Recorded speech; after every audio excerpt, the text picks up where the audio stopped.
Let's rock it.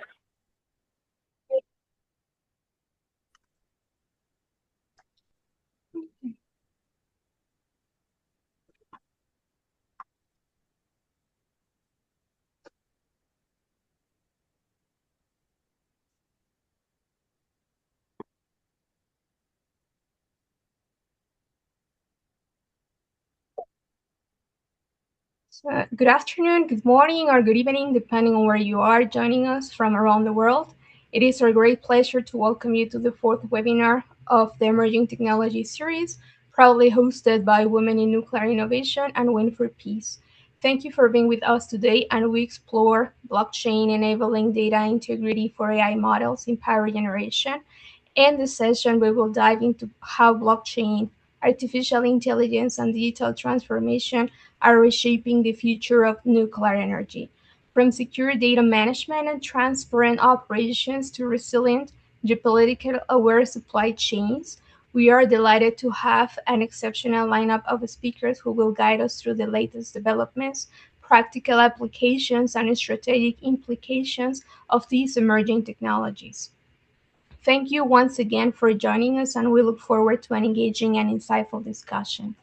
Before we proceed, I would just like to line up a little bit of both groups of expertise as some comments. The Win Innovation was launched in September 2021 under the framework of the partnership between Win Global and World Nuclear Association, being Sama Bilbao Leon, the godmother of Win Innovation Initiative. And Win Innovation aims to promote and strengthen the involvement of women in innovation and to enhance the attractiveness of nuclear energy as an innovative and cutting-edge technology sector, especially for the next generation through different activities like webinars, workshops, panel discussion, and training courses. Win Innovation will boost the role of nuclear innovation and technology for the future of energy sector, promote the public understanding, and raise the sector's profile. The group has around 21 members representing different regions of the world, and its events are announced on social media and by email, and they are open to everyone. Recordings of these events will be transmitted to the YouTube channel as well. So now let me just share some details about Win for Peace, which was established in 2023 to contribute towards world peace through the involvement of more women in areas of nuclear non-proliferation, safeguards, export controls, and disarmament. The group conducts coordinating activities across all four domains, in particular by organizing webinars and workshops. The group has about 30 members from four continents and is currently led by Eva Guiane, who is also the technical leader of Wing Global. Its supporters are the Vienna Center for Disarmament and Non-Proliferation and the United Nations Office for Disarmament Affairs at Vienna. Its events are announced on social media and by email, and they are open to everyone. Recordings of past events are available on the Wing Global YouTube channel. So now let me just start with some remarks for today. Today's session explores how blockchain technologies, AI-driven analytics, and digital transformation tools are reshaping the nuclear sector, strengthening data integrity, enhanced trust across complex supply chains, and enabling more transparent, secure, and automated operations. These emerging capabilities are becoming increasingly essential as nuclear power systems integrate advanced digital solutions, respond to geopolitical pressures, and adapt to rapidly evolving technology environments. We are honored to be joined by distinguished experts who bring deep knowledge from across the field.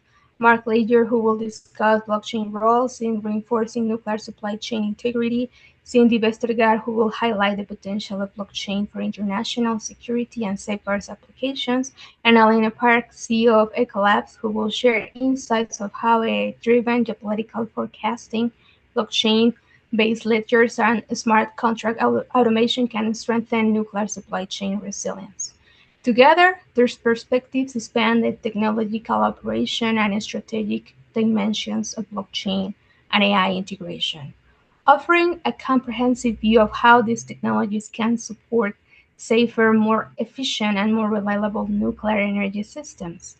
This webinar is part of our broader mission to foster knowledge exchange, highlight emerging innovation practices, and empower professionals at all career stages, from students and early career experts to senior operators, regulators, policymakers, and international partners. So, thank you for being part of this continuing conversation, for your commitment to enabling, and part of your dedication to advancing in innovation in the nuclear field.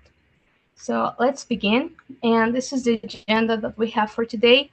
Now we will transition to the heart of our program. In this segment, our speakers will walk us through the how blockchain and artificial intelligence are being applied across the nuclear industry, from securing complex supply chains to reinforcing international safeguards and enabling smarter, more resilient digital ecosystems.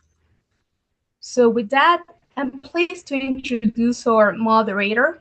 Alejandra Alfaro Gomez is a Chilean electrical and industrial engineer with 10 years of experience across energy and environmental consulting, finance, and strategic planning. Her interests focus on long-term energy strategy and the institutional conditions that enable reliable, low-carbon power systems. She advocates for peaceful nuclear development in Latin America and is working to establish a Chilean nuclear network to connect technical and policy communities and support the legal foundations for safe reactor operation. She has been a member of Wing Global Young Generation since 2023, serving for 2 years as a membership coordinator, and has been a member of Win Innovation since 2024. In 2025, she attended COP30 and as a delegate with the International Youth Nuclear Congress. So, Alejandra, please over to you. We are very thrilled to have you today and also our distinguished speakers. Thank you. Thank you very much, Florencia. Good morning, good afternoon, good evening. My name is Alejandra Alfaro. I'm based in Chile, and I'm working to support the nuclear discussion in the region and in my country. So it's a real pleasure to moderate this panel today for me. And now I'm happy to introduce our first speaker, Mark Ledoux. Mark is an entrepreneur, researcher, and educator on a mission to unlock human potential in a world increasingly governed by data and software. After a career in education spanning several continents, including 7 years at the Ontario Ministry of Education, as an education officer leading technology policies and programs, Mark joined the private sector to accelerate innovation in edtech and then in strategic industries such as fintech, cleantech, and energy. From connecting people and devices at the Cisco system to building the financial infrastructure on Ethereum at Consensus, to providing Canadians to one of the first sovereign data centers offering AI and quantum hybridization. The quest for developing talents and ventures to further grow a healthy and sustainable economy is just starting. Mark shares his time between teaching strategy to MBA students at International Business University, helping early stage tech startup founders grow their businesses and supporting the innovation ecosystem through a large commitment to nonprofit initiatives. He currently serves as the chair of the board at the North Star Foundation, a board member at the Tech Connects, an advisor at the Creative Destruction Lab, in the Web3 blockchain stream and the quantum stream, a coordinator for US and Canada at the IEEE blockchain technical community, and an advisor to post-secondary institutions focused on innovation and supporting the industry. So please, Mark, go ahead. Well, thanks so much for the introduction, Alejandra. Thank you for this invitation. And I apologize for making my bio so long and get you to go through all over this. The point I'd like to emphasize is that when I work for this company, doing sovereign AI and sovereign data centers and compute, this company was coming from the innovation lab and got his first funding from EDF Group, the big utility provider here in Europe, so with about 50 different nuclear sites. So we are very close to industry, but on the compute side. So, and thanks for Florencia for flipping the slides. I have some issues on my end here on the computer here on Zoom. I appreciate that. So let's get started. Uh, all right, so agenda today, if you might want to flip to the next one. So I want to cover here a little bit of the history and context of blockchain before we get into more details and then cover some use cases. So it's always interesting to remember that this blockchain comes up around the financial crisis in 2008. And you see a lot of people in the street, you see loss of trust for the banks, and that's where Bitcoin was launched at the end of 2008, beginning of 2009 for the network. And the white paper here is still available on online. And the white paper of Bitcoin is not about how can you make rich in 5 minutes. It's more it's actually titled peer-to-peer electronic cash system. So it was from the beginning to enable the transfer of value over the internet on a peer-to-peer basis. What we don't have in peer-to-peer is the intermediary, and the intermediary here is the bank. Right now, if you do sign a check or if you use a credit card, there's a lot of intermediaries. So that's kind of magic. But if we flip to the next slide, there is some prior art to Bitcoin and blockchain. All right. So if you see on the left here, you have like in the references, you see Scott Stornetta has been cited 3 times out of the 8 references in the Bitcoin white paper. And because in the 90s, he did publish a an article about timestamping documents, which is a key function of the blockchain, especially when we're using it in industry. It's oftentimes is to store some hashes or some cryptographic products into the blockchain so that it stays there and it cannot be tampered over time. So this was like almost 20 years before that. And even further before that, you have David Chaum doing work on securing mail and also digital signatures, and eventually launched DigiCash, like the ancestor of Bitcoin, which is about virtual money in '89. So this Bitcoin didn't appear out of nowhere. There was research on distributed computer science, cryptography before that. But starting Bitcoin, obviously, it's a little bit the ChatGPT of peer-to-peer cash payments, and it became like the killer app in finance. So moving forward, we have I took some slides for you from Andreessen and Horowitz, one of course, the most famous venture capital firm in the world that has backed some of the big tech companies that we know today. So a couple of slides for you. So if we fast forward to 2025, they share some information with us. So first, in the financial services, um, Bitcoin and blockchain by extension got into, if we can just move to the next one, please. Um, Blockchain and so what happened over the last couple of years is that institutions really came on board. And now if you're looking who's doing blockchain, that's pretty much the entire financial services system. You see the payments with Visa, MasterCard, Stripe. You see there's some financial products for investments, for savings.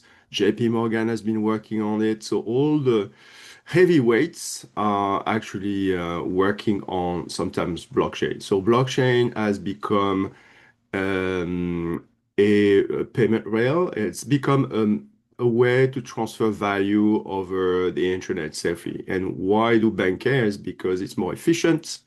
The latest technology allow it to make it way cheaper. So talking about phases in the adoption of this technology and different in the financial sector, particularly. We can look at the next slide. And in the next slide, you see a little bit of history here. And what's interesting is, well, the money goes up and down, but that's not what's really interesting. What's interesting is different phases of adoption and some of the killer apps, or the next killer apps after Bitcoin. So you have DeFi, NFTs. I'm sure you heard about this. What's really interesting right now is that it's stable coins are becoming the killer app at the moment because these stable coins are tokens, or it's basically digital money that are pegged to a national currency, lots of them to the US dollar. And they can be transmitted very efficiently. So it's being used for cross-border payments and at the price of under a cent. So it opens a wide avenue for agentic AI for IoT systems to send money under a penny and and make happen some of the use case that we talked about for years, for decades maybe, about machines paying machines, and maybe we'll see a little more about that later when we're thinking agentic AI and a smart device. Now they can actually call each other, they can actually pay each other. So moving on, the other important point here to remember is that it's not just Bitcoin and one single network. It's multiple networks ruled by different kind of technologies. So you have Ethereum, very much used for a lot of these applications, a lot of these, for example, decentralized finance, tokenization of different real world assets. I won't go into the weeds, but here the point is the world is a world of multi-chains. So that means multiple technologies being deployed in multiple networks. So Ethereum base is based on the same technologies as Ethereum. And Solana are kind of the top one for industrial development, at least in terms of attracting developers and having a very large community. So let's look a little bit next to our industry, so energy here. So interestingly, there are dedicated blockchains that are just focusing on energy. Like one of the big ones, like the parent company from the startup as was working with. We were doing Edera, but and more recently Energy Web, which is a network especially for energy. You have different networks, Power Ledger, Urban Chain, Electron, they're all niche in their area, right? So they are very specific, opposed to general purpose blockchains such as Ethereum or Solana. So moving next. So what's happening in the energy industry is that those systems are becoming really, really much complicated. So we're going to look into that. So next slide is describes a little bit the evolution in phases from the grid and power systems. And what's happening is we're moving increasingly towards a decentralized system. So we're not entirely decentralized now, but we're moving in that direction.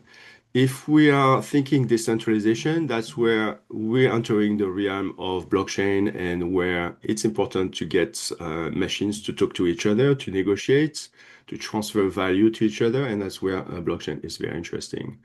So you can see some of those applications already happening in microgrids. You have peer-to-peer trading happening. And different solutions based on blockchain are taking grounds and getting over, showing some improvements over technologies such as, sending the price, for example, to the meters to connect your solar roof to the grid, right? So you have more and more people or actors on the network to talk to each other directly rather than using the mediation of the grid and the transmission and the distribution providers. So moving on to the next one. Uh, so here's an example we were actually working with. I was working with. I mean, it's still happening. It's 8 countries in Europe that came together in a project funded by the EU to develop open source software and the full ecosystem to do peer-to-peer trading across Europe. Next one. So what we know is that the need for energy is ramping up really fast, under the pressure of geopolitical alignments, but also the fact that AI is constantly demanding new data centers. Data centers need energy. And energy remains in strong correlation with the development of the economy, right? So economic development needs energy, and data centers just sending oil to the fire and making even putting more pressure. So here in North America, we're slowly building more production of energy. And it's already forecast is really tight, and there's some limitations in some areas into what people can do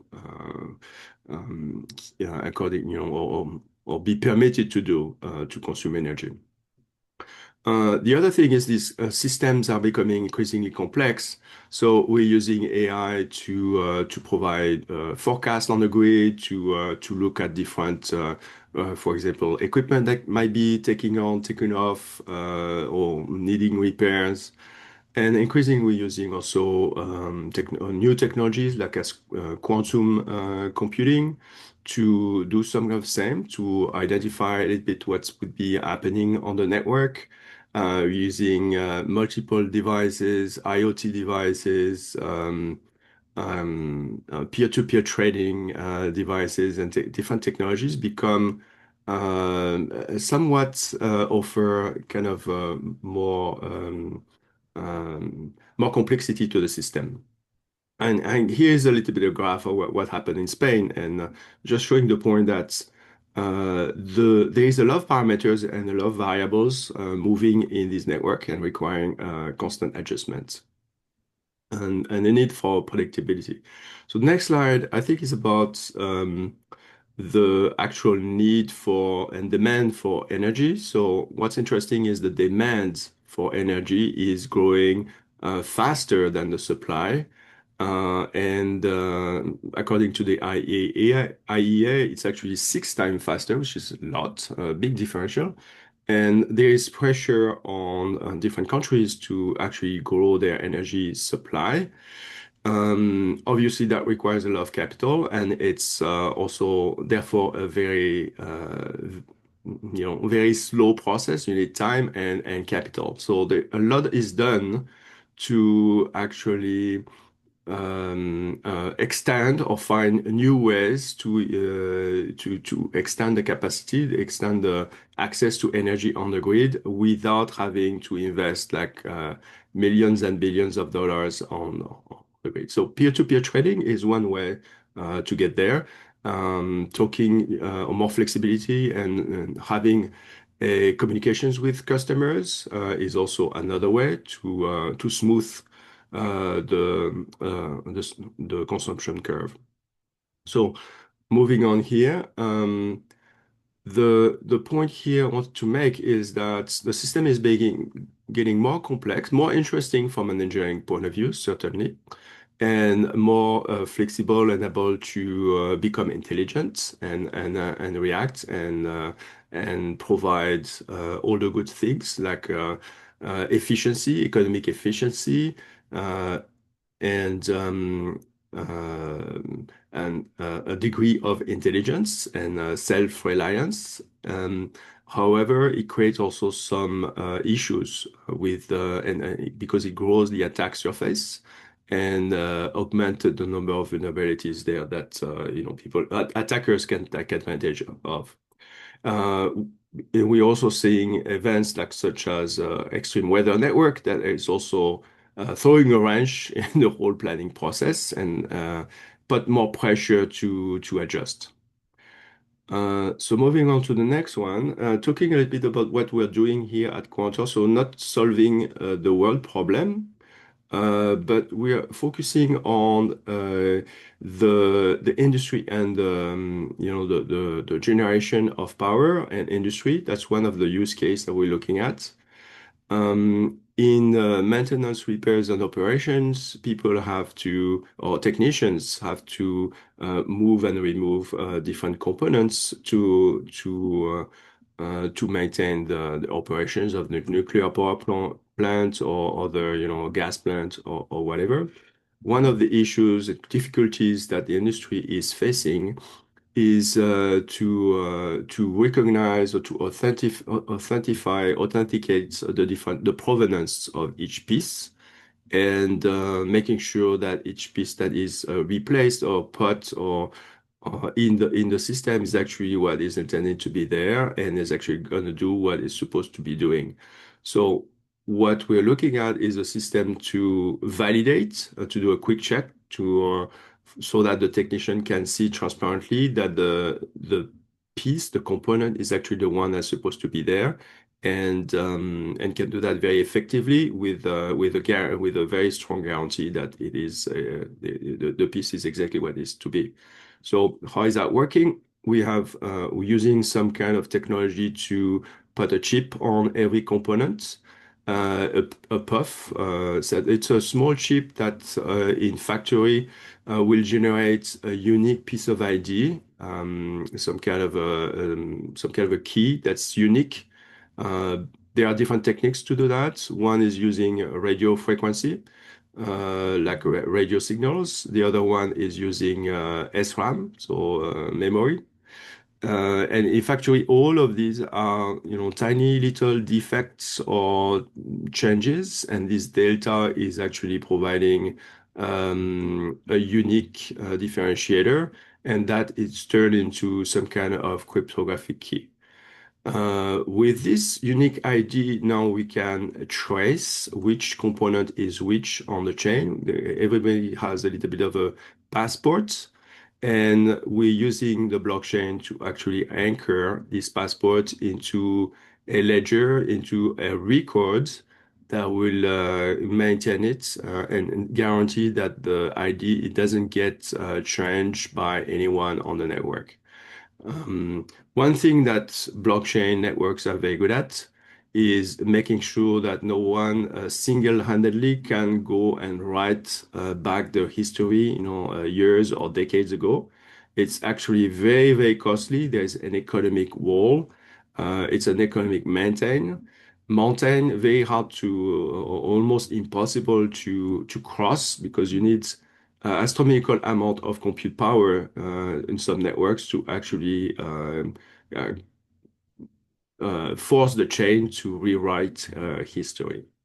So we are leveraging these blockchain networks to be the notary to keep track of this precious information that is not readable by human or not interesting or not cannot be used to attack the system, but instead as a proof of some truth that we established. And based on that, we have technicians that can, on site, use this cryptographic verification. They can be online, they can be offline. So the way to actually verify cryptographic proof on site, and then make sure that the equipment is operating correctly with all the components that are original components and should actually be there.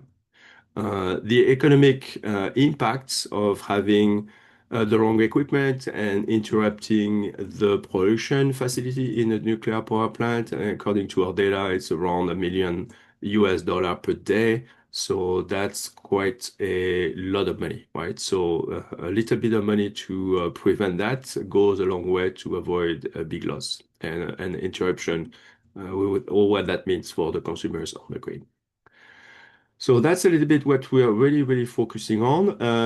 And the next one, we are I hope that makes sense. Of course, there are applications in other industries like aerospace, important one. Every time where there's the risk of loss of life, or an important threat or a large economic stake, then we have a potential solution for that to make sure components have their own little digital passports. So I know I have limited time, so let me also just move to invite you to an event that I'm organizing here. And some of you who are working on the fields of blockchain applications to finance, to power systems, to other topics. Here in Toronto, we're going to have a in-person event, May 25th, and I'm calling for speakers. We just opened that. So if you feel that you have something to share or you want to do a presentation, I would love to have you there. And about the organizer, IEEE is one of the largest, if not the largest, non-profit tech organization in the world, with about 500,000 members in 190 countries. And I'm sure all of you are very familiar with IEEE in the energy electricity sector. So next slide. Thank you. We have a blockchain group in IEEE where we're definitely invited to participate and exchange. We have groups, blockchain groups in every countries, in a lot of cities, and you can check them out at blockchain.ieee.org. So I want to be very respectful of your time there. I'd love to leave some time for some questions, but I also have a few more slides because there is an elephant of the room, which is AI. And AI is just making things more interesting and more complicated. And I'm sure you all following the cloud and the open cloud thing and AI agents. So obviously, blockchain has some role to play, but I can leave that for the question period if you guys if you want to entertain that. How are we with time, Alejandra? I would say we are okay, right? If you want, we can let the audience to ask the questions about more future work on energy trading, everything else that you couldn't cover in the presentation. Or do you want to finish? I'm so sorry. It's up to you. Or if you want to, I can just move very quickly, or we can talk any questions right now if you'd like. Flo, it's okay for us if we take the questions now, or if better if we wait until the end so we can generate a conversation between the audience and our panelists.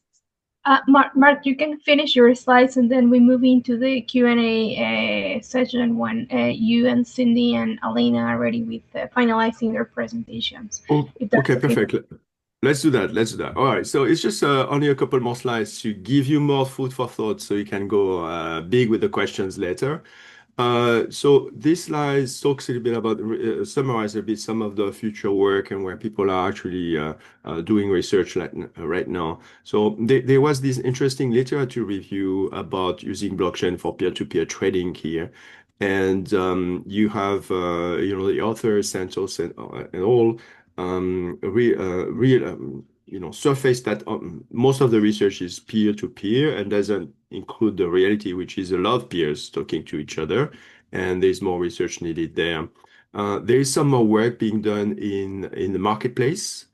There's actually in the Ethereum blockchain network, there is a new network improvement called ERC 8004 that is actually giving IDs to AI agents.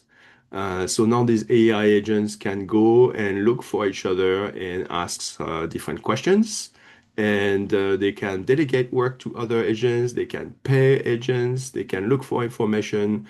And yes, they can ask for information in exchange for money. So it's really crazy. And now, so the infrastructure is in place for that to happen. On the cybersecurity threats, I did mention a few things already, so it's become a little more complex.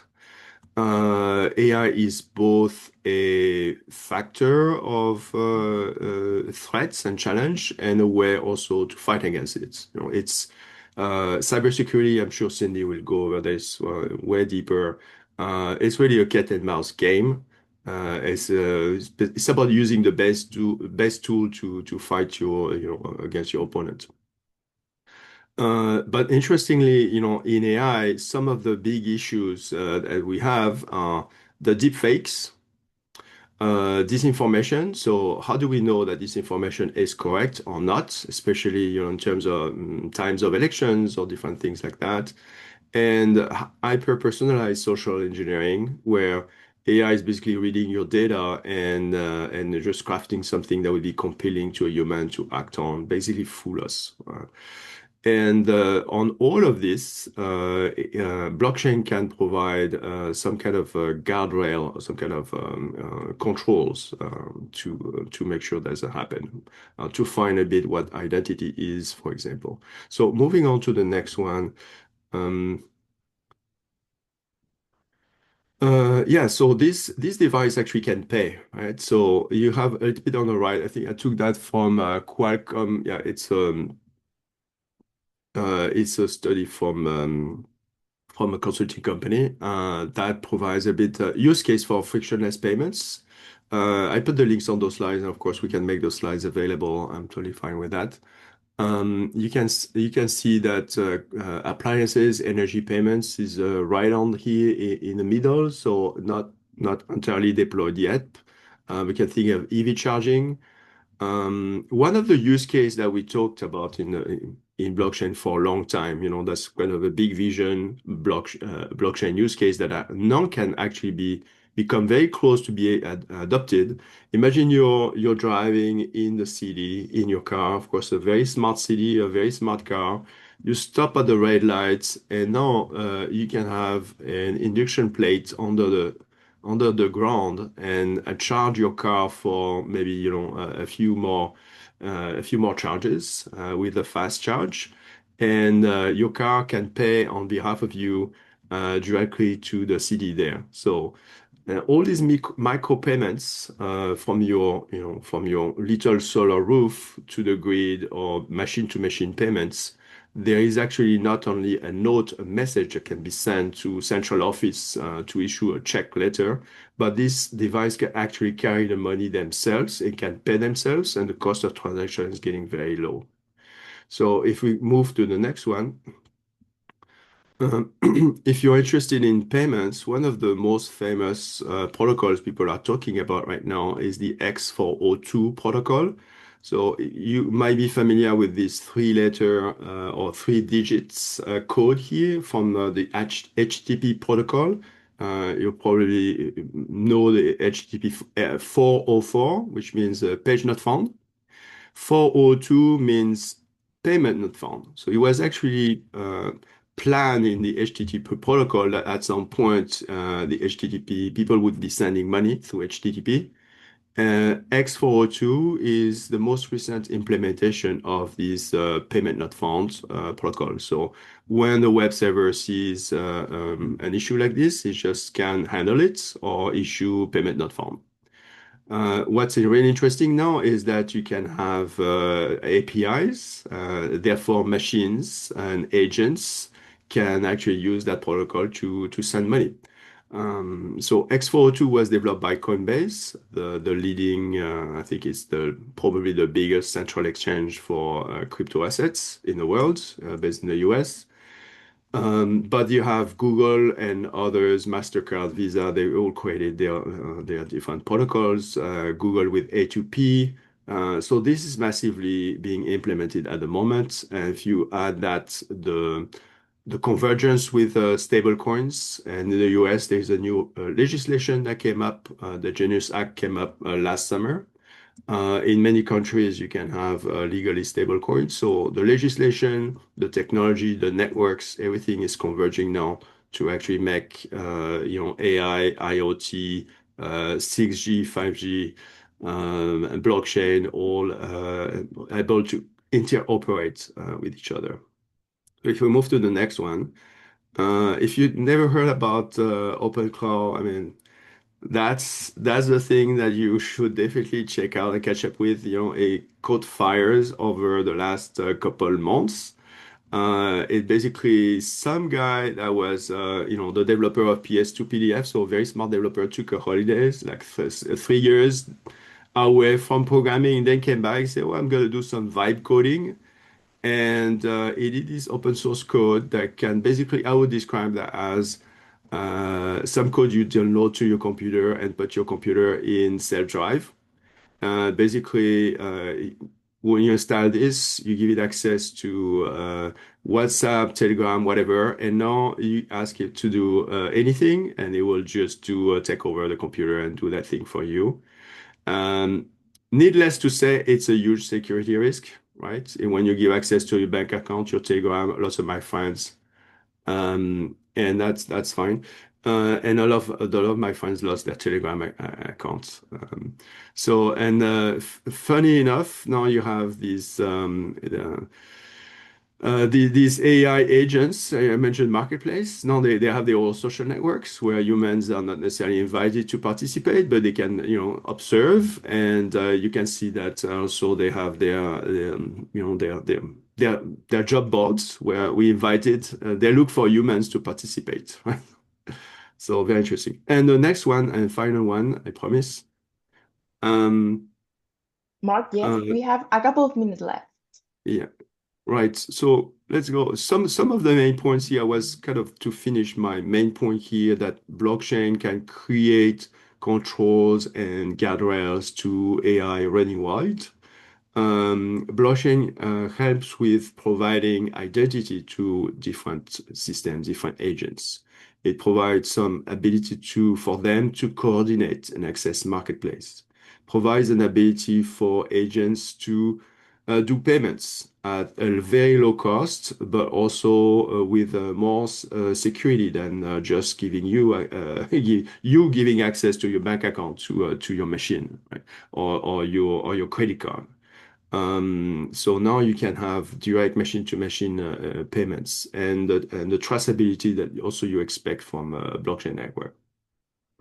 Blockchain can also trace intellectual property and more interestingly, can also help with decentralizing and keeping models interacting with each other in a way that keeps the internet, meaning decentralized, and not just a handful of companies with a market capitalization of trillions of dollars, on things, but keeping innovation and at the edge and keeping the network decentralized.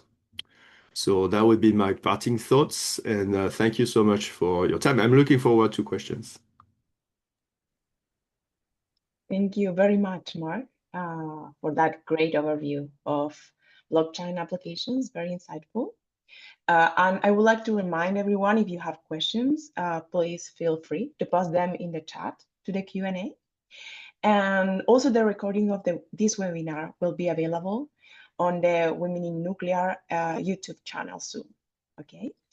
So now it's my pleasure to introduce our second speaker, Cindy Bastergaard. Cindy is the project lead for the Converging Technologies and Global Security Program.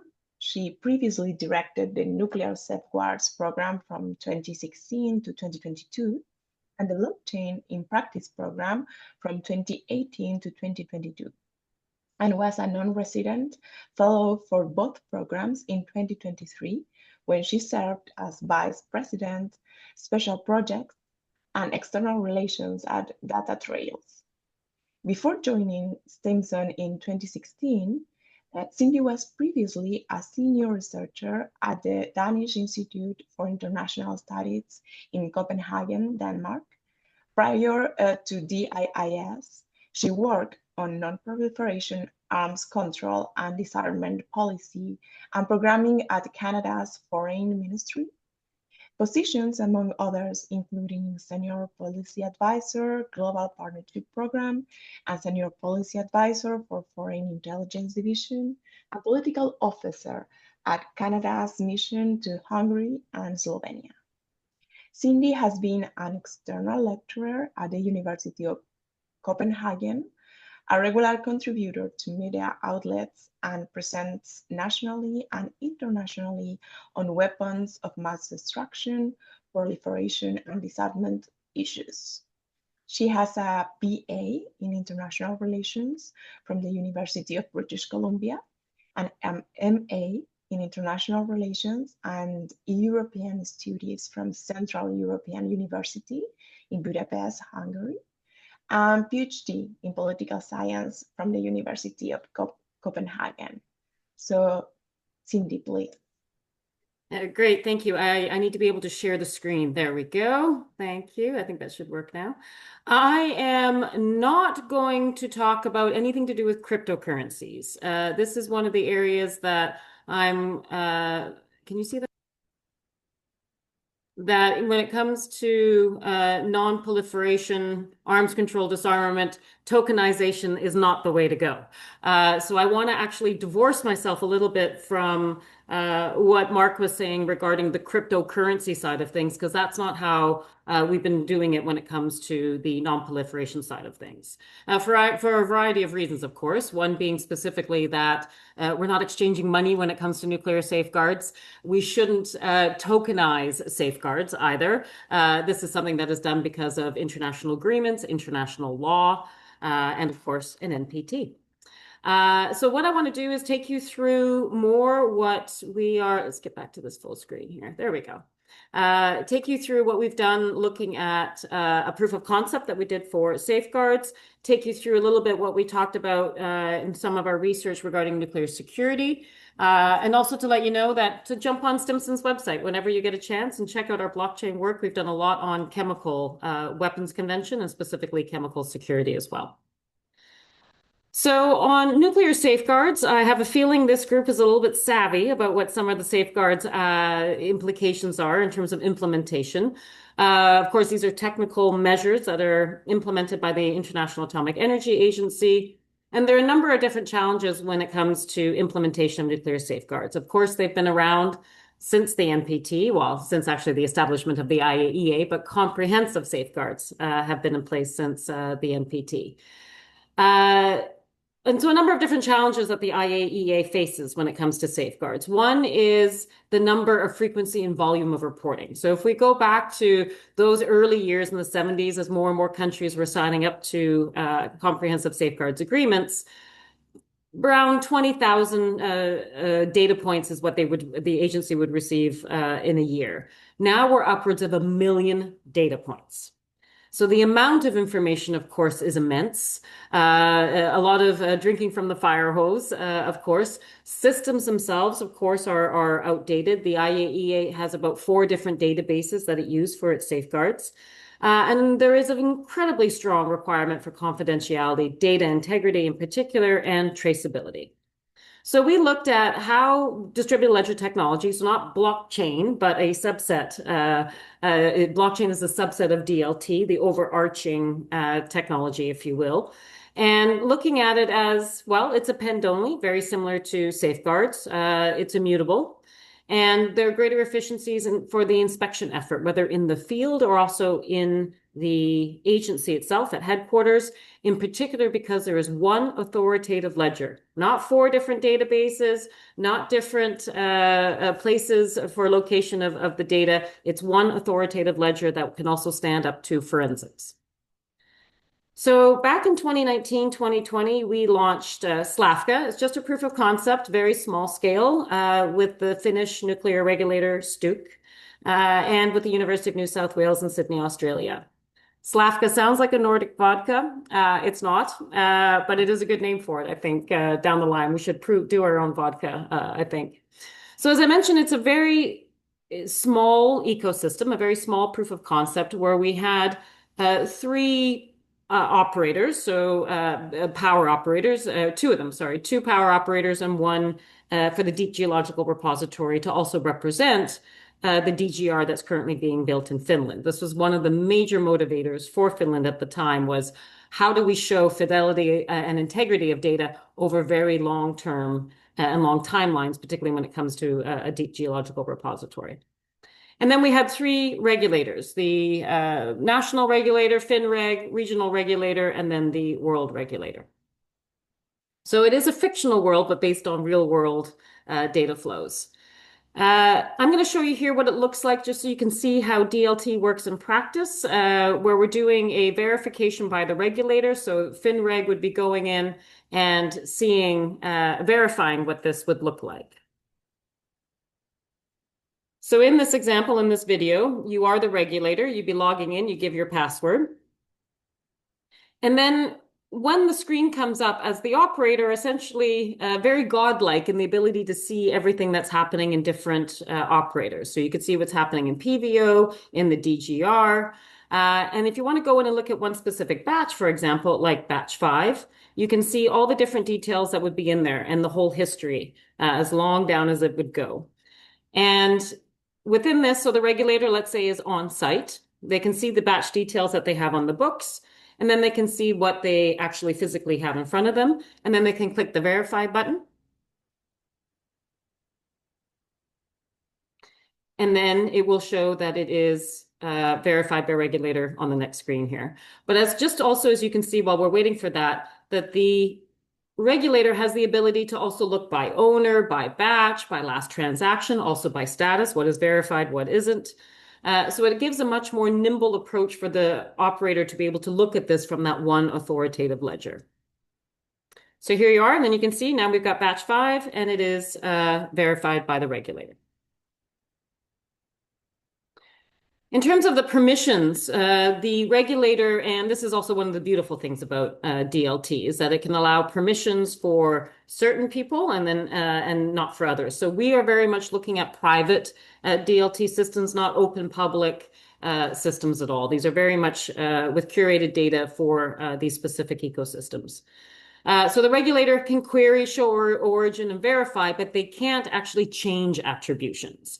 And they can't do the, of course, transactions themselves. That is specifically for the holders or operators that have the permission to have nuclear material.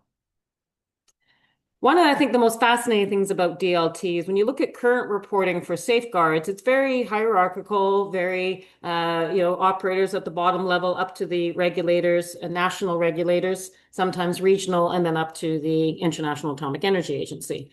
With SLAFCA, it is a peer system where operators are transacting among each other, and then the regulator gets to come in and have that wide overview of what's happening in real time.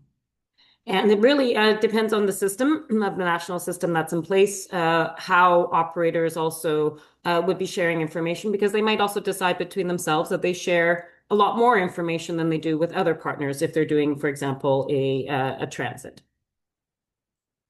Quickly on nuclear security, because I know we are already short on time.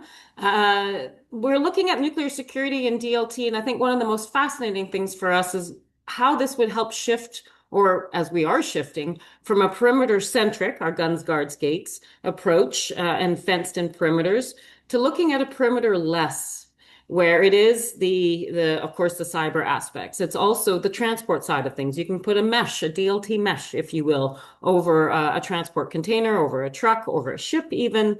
So to understand more of these potential pathways where we can come in and ensure that there is an audit trail every step along the way to show compliance with nuclear safeguards as well as nuclear security. The insider threat mitigation, I think, is one of the areas that we really honed in on when we were looking at DLT in nuclear security. The ability to monitor activities related to personnel, of course, operations, documents, and data, but also pairing it with IoT, so to create that mesh. And as I mentioned with transport security, again, the pairing of IoT, and Mark, you had talked about that as well, and capturing the conditions of the immediate environment so that we also have the ability to see and better inform, for example, the captain of a ship or a driver of a ship or of a truck like this, for example.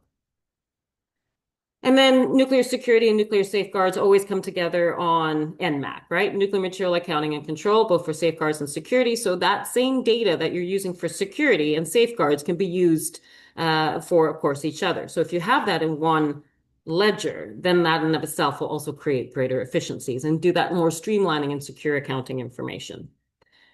And also, of course, one of the things for us is, you have to always have a customizable interface. One of the things with DLT that I've seen in the past is how clunky they can be and not very user-friendly. And that's certainly shifting over time so that you can do the what, where, and when of a product in a specific moment in time. So if your regulators are coming in, you can give them access and to come in and see what your books are and to reflect that what's happening on the ground is also reflecting what's on the books.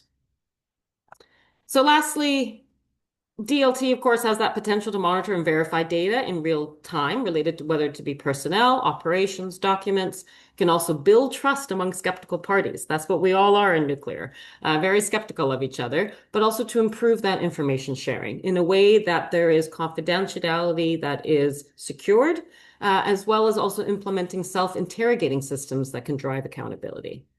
But there are always questions. What are the costs? And because we don't have it implemented in a safeguards environment, those costs are hard to know at this time. And are there other applications that can work is always the question that we get. And then looking ahead for sustainability and what that may mean for DLT applications, particularly, just to go back to what Mark said, in these incredibly complex systems. So what we know is that our ecosystems and our counterparts are certainly looking for more simplistic, but also how do we build in more data integrity and that accountability and traceability from the supply chain, but also from, let's say, surveillance of camera systems, and also how we are doing our reporting of our safeguard systems. Thank you. Thank you very much, Cindy.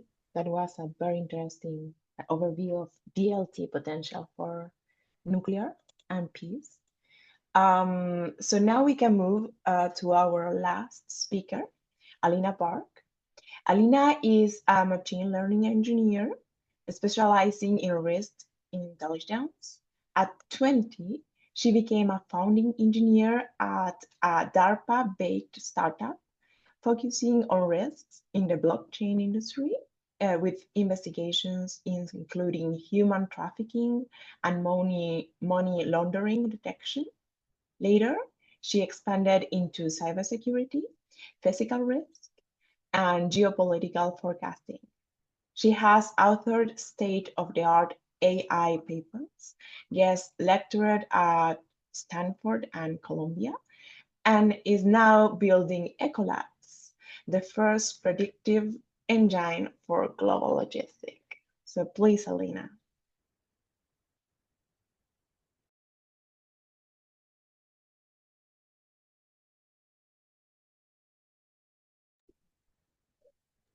Many technical problems for someone who works in tech. Thank you. Can my screen be seen? Is it looking all right? Yes, we do. Yes? Go ahead. Okay, perfect. Thanks. Perfect. So in short, what we're doing is AI forecasting for supply chain disruptions. A lot of the time we're spending is on nuclear, obviously, because of how geopolitically tight it is. Today, I will walk you through a specific application of all the tech we got introduced to, the geopolitical risk picture that we're seeing, how AI prediction and blockchain and smart contracts specifically could change the structure of that risk and how I manage it. So to make it a bit more visual, and we're going to go through a simple but very obvious case for the geopolitics of supply chain, which is fuel, in this case, uranium. I'll just, obviously, everyone in the audience knows this pretty well. I'll go through this fairly quickly on when it comes to things such as uranium, what we're looking at is obviously the strategic reserves, the OPEC capacity, the refining hubs. And as it is right now, there are three countries that are extremely involved in this space, which is Russia, Kazakhstan, and China. Each of them holds a very large chunk of the global capacity. And for each of them, we've seen many interesting updates in the recent years, starting with Russia and the US ban on the imports in 2024, retaliation from their side, and as a result, the prices spiking. The core of our analysis is specifically in events like this, which is the causal chain from a tariff, a retaliation, and the price spike. While all of this is happening on the geopolitical space, what is happening is it is affecting the actual industry, the imports into nuclear organizations. And what we're trying to do is to catch those risks early and see how technologies such as blockchain can assist with managing that risk. So let's go over one of the sample disruptions that has happened recently and that we are seeing in the coming years. The main part of the analysis is understanding that every risk and every risk lane is cascading one onto another. So one of the chains in this case is on the enrichment scenarios, where, as we just discussed, as soon as Russia restricts the enrichment services, the prices spike and we have to rely on additional facilities. In this case, it would be Urenco and Urano, and in this case, we would have to take into account the time it would take as a lead time to build the capacity to ramp up the manufacturing throughput. And how would that affect the pricing power in a specific market, how that will lead to underfeeding, and what are all of the substantial results of those events. Now, for this specific scenario, the way we'll look into the situation right now is on an example of a company that is well-funded, just so we understand that this affects everyone from small to large. The way we monitor the situation in this case was we had to look in the past and we had to look at the events that have already happened, how it affected the company, up until the moment when in 2023 we required the redesigns solely because of the apparent shortage of the fuel. As a result of that, what needed to happen was basically the complete revamp, the redesign of the supply chain and all the operations when it comes to fuel supply.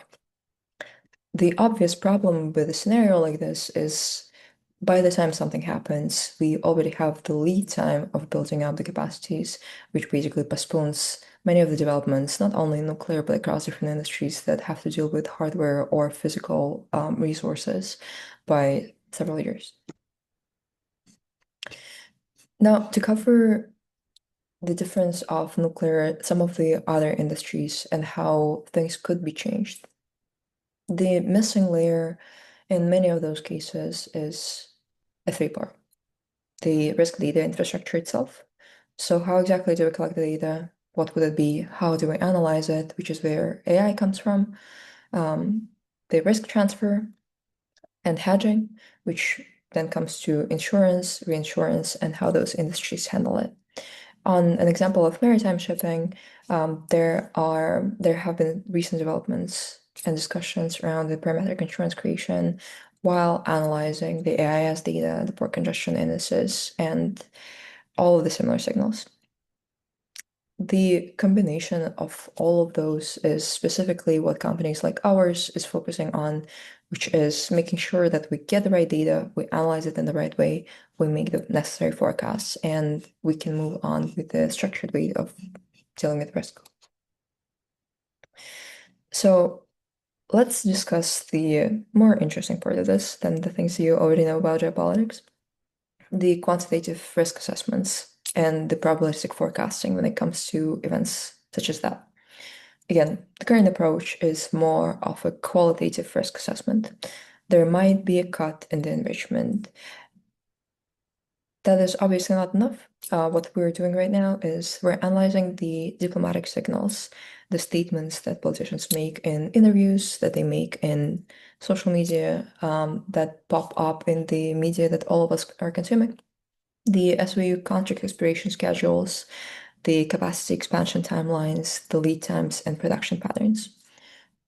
What it does is it creates this exact quantifiable probability distribution of how the enrichment gap becomes acute at a certain point in time.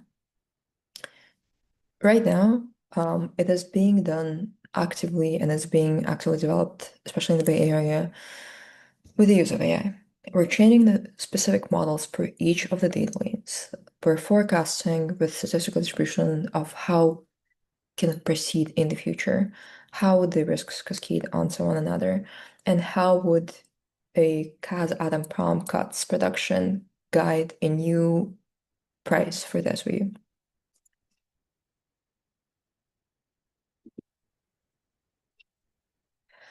The biggest gap here is that the probabilistic forecasting itself doesn't actually solve the problem that we have just discussed on the risk management side of this.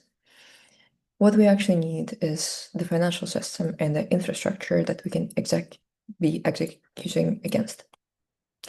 So the core problem with any insurance and with any reinsurance in this case would be the verifiable data, which is why and when we come to blockchain as a data ledger. So let's go over blockchain for this use case specifically. We just discussed that you may have an AI model that will be creating probability of disruptions. Now the question becomes, how do you make the output trustworthy? To make sure that everyone is able of verifying the data independently, what the forecaster needs to say is not trust our word, but rather here's all of the data available to you that you can verify, as well as the forecast that we've made and how it ties to it. So the way blockchain works in this case, again, as a data ledger, is a ledger that is not available for control by just one single party.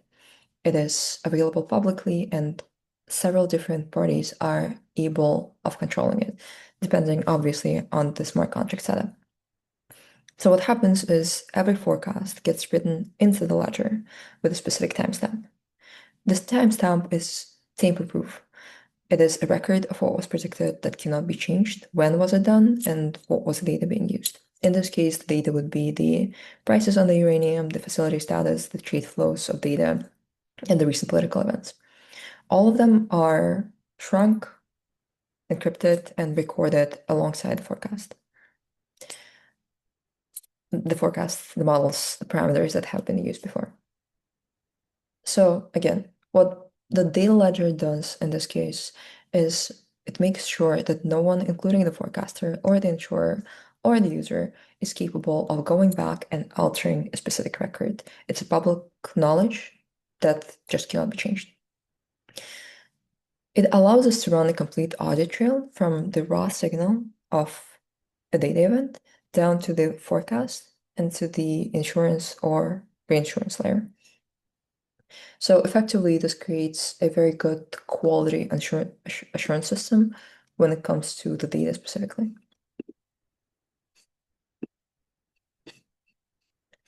Now, to discuss on how would the forecasts, the verified data, the safe way of storing it, fit into the constructive risk management.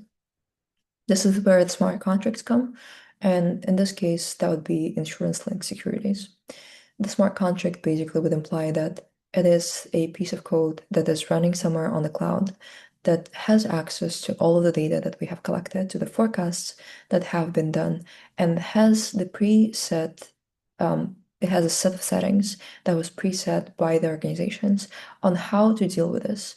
In this case, it would say something like, if the price jumps by 20%, what we will need to do is we will need to deploy the specific capital to this organization, or we will need to restructure the supply chain to move the manufacturing from one place to another, depending on the conditions.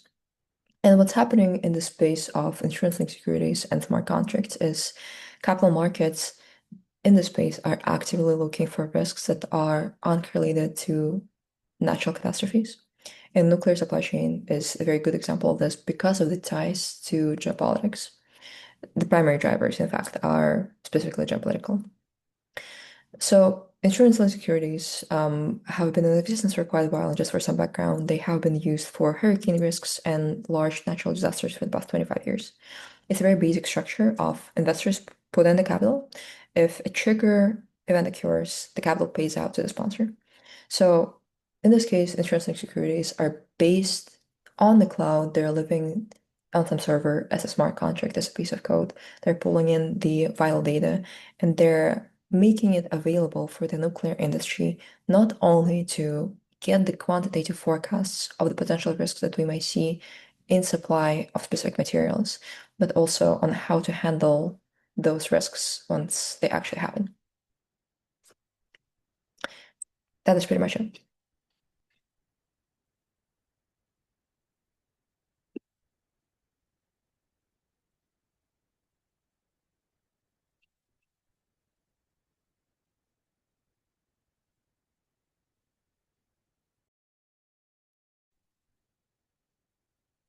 Alejandra. Yes, I'm sorry. Okay. Thank you very much, Alina, for the presentation. Very insightful. So now we can move into the Q&A section. We have some of them in the chat and in the Q&A, but I will start with Cindy since she needs to leave soon. So Cindy, I would love to know in what ways can blockchain enhance transparency for international nuclear safeguards without compromising sensitive facility data? So that's what we demonstrated in the proof of concept, is that you're able to give access controls to people who need to know or need to go if they're going within a facility. And so that, in safeguards, of course, data is incredibly sensitive data. And so you're able to secure and show that audit trail throughout who touched when and what piece of data is incredibly important information to know if someone did something and it was in compliance at the time, and the whole history is there in a secure way. Perfect. So we have a question in the Q&A for Mark, right? Said, my name is Ezequiel from Accra, Ghana. I am representing WEM Africa as an organization. The question is one of your slides on emerging techs, you said in one, sorry, AI is a factor of threat and challenge. Please, I want to know how these threats weaken or compromise the integrity of nuclear security detection architecture. Thank you. I didn't talk about AI. Oh, I'm so sorry. This question is for Mark. For Mark, right. Yeah, yeah, thank you. That's so hot potato. So, I mean, it would take a long webinar to address the question. I'm not sure I have all the answer. But I mean, it's a matter of design, right? I mean, the one thing you shouldn't be doing is install OpenClaw on your, inside your network and do something crazy like this. So it's a variation. So the devil is in the details, and it's actually in the design details. All right, so I will leave it at that. Great. Cindy again. Cindy, how can distributed ledger technologies improve verification of nuclear material movements and inventory declarations at the state level?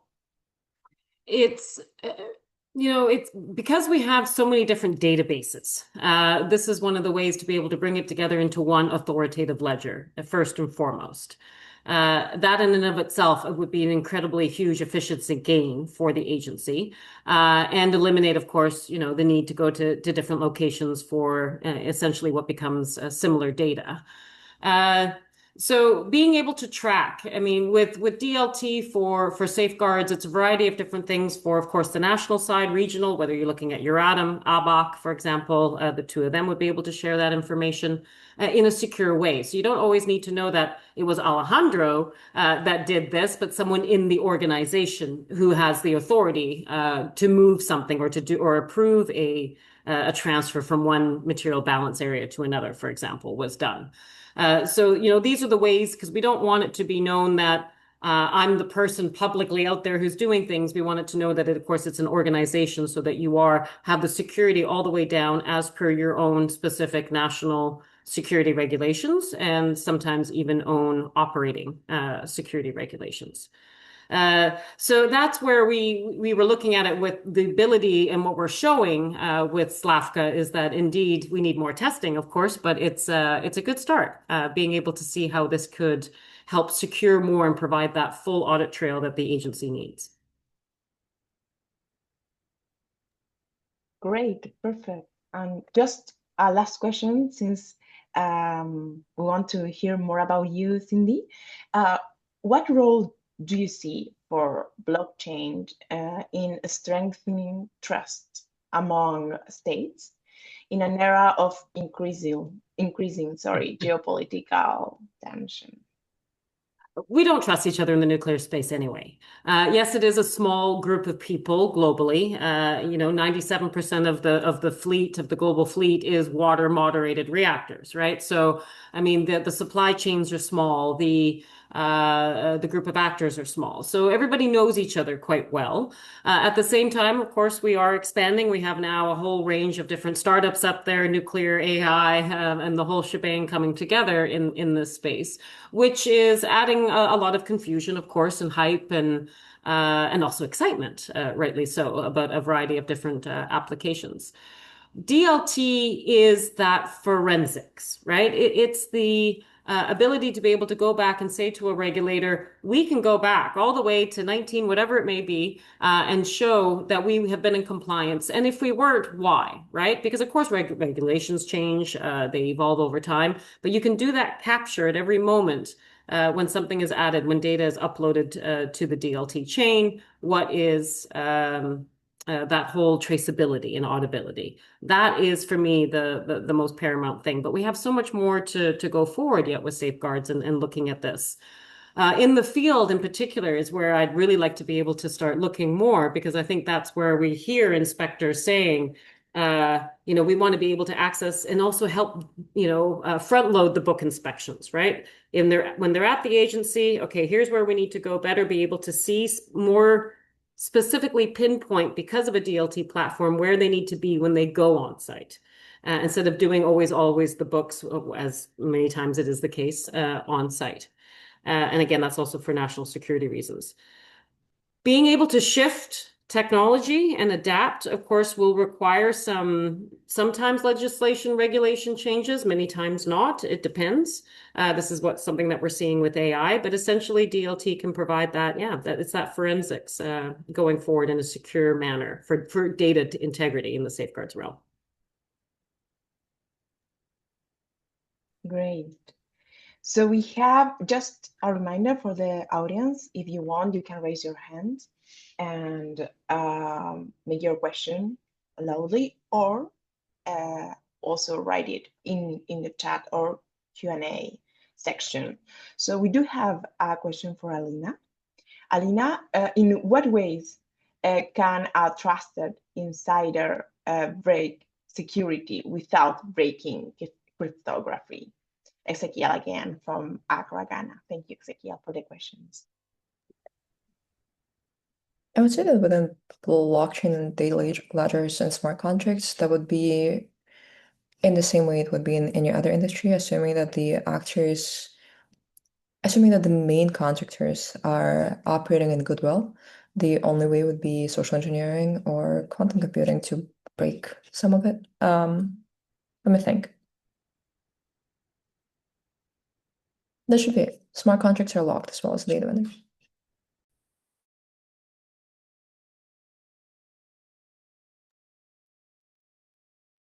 Okay.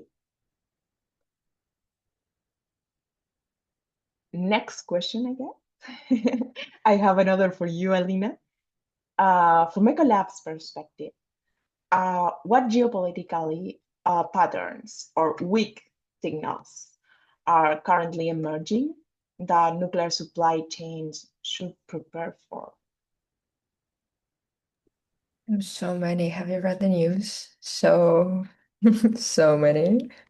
What we focus specifically on is we're basically building the digital twins of the countries to analyze how they operate in specific scenarios.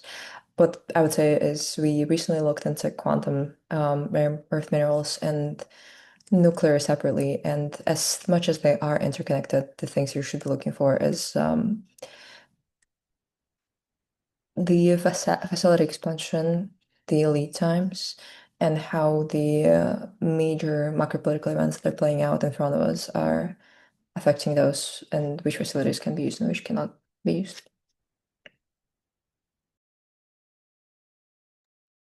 Great. Mark, I know that you had a question that you have already answered in the chat, right? But we have another question for you. What aspects of the nuclear supply chain are most vulnerable to data tampering? And how does blockchain uniquely address risk compared with traditional cybersecurity solutions?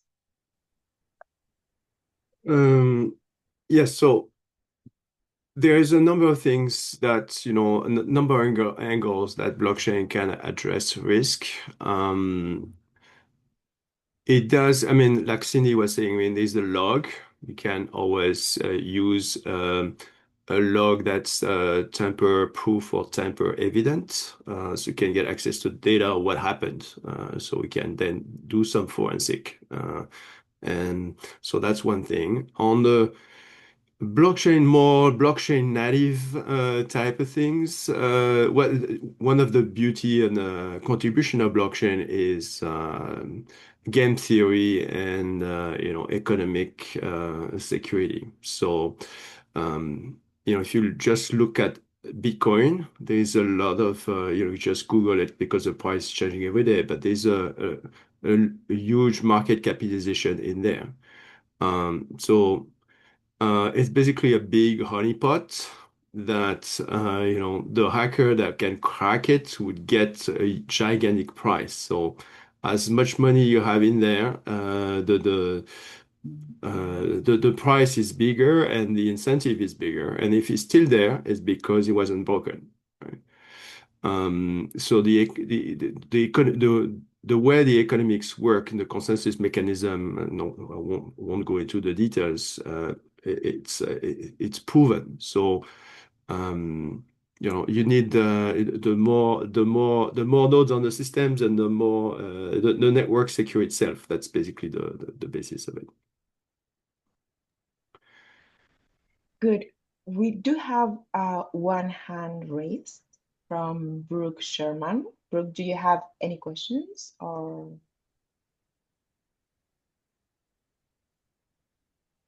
So we will wait if Brooke wants to ask his question. But we do have another question for Cindy. Cindy, you said we don't trust each other in the nuclear space. How can we then completely assess the integrity of an insider's mind from Ezekiel? Sorry, insider mind from what? How can we then completely assess the integrity of an insider's mind? Well, so there's two different things. Safeguards, of course, we have an independent international agency. That is the one that is, looking for to verify compliance. We don't trust each other. That's why we have an IAEA, right? On the nuclear security side, that's very different. That's very specific to nation states. Nation states are responsible for their own nuclear security. So, of course, it's the regulator. It could be everything from law enforcement that comes into play. There's a variety of different actors in each of the different safeguards versus security. So for the reason why we have an IAEA is because we don't trust each other when it comes to nuclear. We need a third body and an independent verifier to be able to go in and say, yes, indeed, country ABC is using their nuclear power for civilian purposes. Sure. Another question for Mark. So, good afternoon. My name is Aderonke Morakinyo. I am from Nigeria. This question is for Mark. How does blockchain contribute to the socio-economic development of the nuclear sector and a country at large? Thank you. Yeah, well, that's a vast question. So on the nuclear sector, we talked a lot about cybersecurity, right? But downstream, you have all the energy and P2P trading, microgrids, the ability to for local for remote areas to generate their own electricity and still be part or not part of the grid, decentralized electricity. Um, and also on the finance side, although there's nothing sure as a sure investment or anything like that, basically definitely not financial advice, and not saying definitely not saying buy crypto here.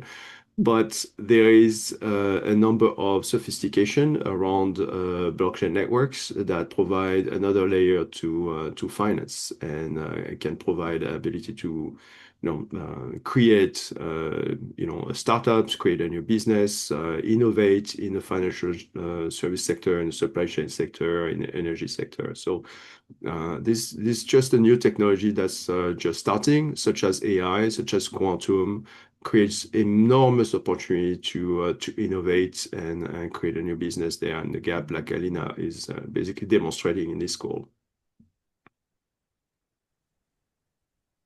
Perfect, thank you. So one last question for Alina.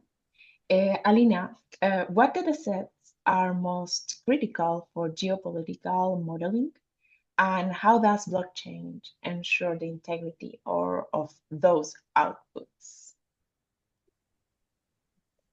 The biggest problem in not only in risk but also in AI is always the data specifically, making sure that it's verified, cleaning it properly, and processing it properly. In the case of geopolitical analysis, the data is kind of limitless. We specifically are looking at previous disruption, at policy, at specific people in power and previous behaviors. The way to make it verifiable for blockchain is making sure that there are peer organizations that can review each other's work, that are all putting the data into the data ledger, because it cannot be tampered with. In each of their analysis, we will be able to see independent data that can then be compared across the industry to make sure that the data quality is assured and the best ones or the closest ones to ground truth are selected. Great. So, well, thank you very much to our panelists for your excellent presentations and answers. And we can move now to the closing remarks. So please, Florencia, over to you. Thank you very much, Ale, Mark, Cindy, Alina. It has been a great and insightful discussion for today. And as we conclude today's session, I would like to extend my sincere appreciation to our speakers and to all of you who join us from this highly engaging and insightful discussion. We have explored how blockchain, artificial intelligence, and advanced digital systems are being applied across the nuclear sector, strengthening supply chain integrity, securing sensitive data, supporting international security efforts, enabling more transparent and resilient decision making.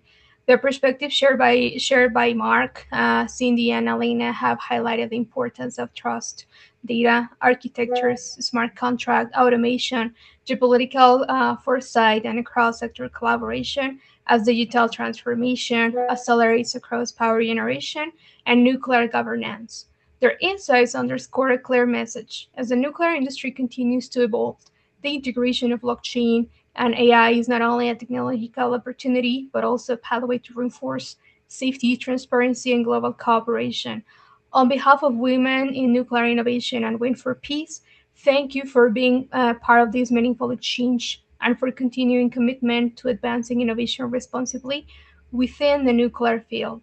So we invite you to stay connected with us, follow our upcoming programs, and continue contributing to the conversation that shape the future of nuclear technology. Thank you once again, and we wish you to have a wonderful rest of your day or evening, depending where you are. So we really thank you for today's participation. We'll see you next time, and thank you to all distinguished speakers. Thank you, Mark. Thank you, Elena. Cindy, Thank you Alejandra, very for the much. moderation and for the great questions. Thanks for having me. Thanks for joining us, Mark. See you soon. Bye. Thank you so much. Take care. All the best.